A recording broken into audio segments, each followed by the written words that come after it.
নতুন বাসায় নতুন জায়গায় যাওয়া মানে কি শুধু জায়গা বদল, এর সাথে জড়িয়ে থাকে কত রকমের চিন্তা ভাবনা, ভয় এবং নতুন জায়গায় মানিয়ে নেওয়ার একটা চেষ্টা। অনেকেই বলে যে ভাড়া বাসা কখনো নিজের হয় না, কিন্তু আমি মনে করি যেখানে দিন শুরু হয় রাত শেষ হয় সেখানে তো আপনা আপনি একটা সম্পর্ক শুরু হয়ে যায়, তাই না? 5টা বছর একটা বাসায় ছিলাম, হঠাৎ সেখান থেকে চলে আসতেও খারাপ লাগছে। হঠাৎ বাসা পরিবর্তনের ডিসিশন নেওয়া হচ্ছে আমাদের মোহাম্মদ সোনার জন্য। আগে তো আমরা 2 টোনাটুনি ছিলাম, এখন আমাদের ছোট্ট বাবা মোহাম্মদ আছে। ভাড়া বাসায় দেখা যায় কিছু না কিছু প্রবলেম থাকে, তো এখন আমাদের মোহাম্মদের জন্য আমরা খুঁজছিলাম একটা মনোরম পরিবেশ, আলো বাতাসপূর্ণ একটা বাসা।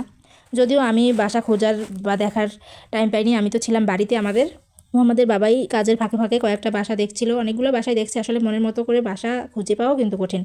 অবশেষে একটা ভালো বাসা পেয়েছে, তো সেই বাসার ভিডিওটা করে আমাকে পাঠিয়ে দিয়ে বললো যে দেখো তো এই বাসাটা তোমার পছন্দ হয় কিনা। তো আমার তো দেখেই ভালো লাগছে অনেক। আপনাদের কেমন লাগছে আমাদের এই নতুন বাসাটা কমেন্টস করে অবশ্যই জানাবেন। কিন্তু আমার চোখে এই বাসাটা আলাদা। এই বাসায় ঢুকেই যেটা প্রথম চোখে পড়ে সেটা হলো আলো বাতাস আর খোলামেলা পরিবেশ। আপনাদের ভাইয়ে জানতো যে আমার কেমন ধরনের বাসা পছন্দ, আর সে অনেক খোঁজাখুঁজি করে এই বাসাটা পেয়েই ভিডিও করে আমাকে পাঠিয়ে দেয়। তো আমি বাড়িতে থেকেই বলে দিয়েছিলাম যে হ্যাঁ বাসাটা তুমি কনফার্ম করো। তারপরে আমি আসছি বাসায়, আমাদের আগের বাসায়। সেখান থেকেই এখন গুছগাছ করে এই বাসায় আসার ব্যবস্থা হচ্ছে। আপনাদের সাথে আস্তে আস্তে সবই শেয়ার করব। বাসার সবচেয়ে পছন্দ হয়েছে আমার এই বারান্দাটা, এত আলো বাতাস পূর্ণ, চারদিকটা একদম খোলামেলা পরিবেশ। এটাই ছিল আমার এই বাসাটা পছন্দ করার সবচেয়ে বড় কারণ। ভোরের আলো, বিকেলে চায়ের একটা আড্ডা, আর রাত্রে সুন্দর একটা শান্ত পরিবেশেরই দরকার ছিল। এই বাসাটায় যেন শান্তি থাকে, হাসি থাকে, আর আল্লাহর রহমত ধারা পরিপূর্ণ থাকে, এটাই আল্লাহর কাছে দোয়া।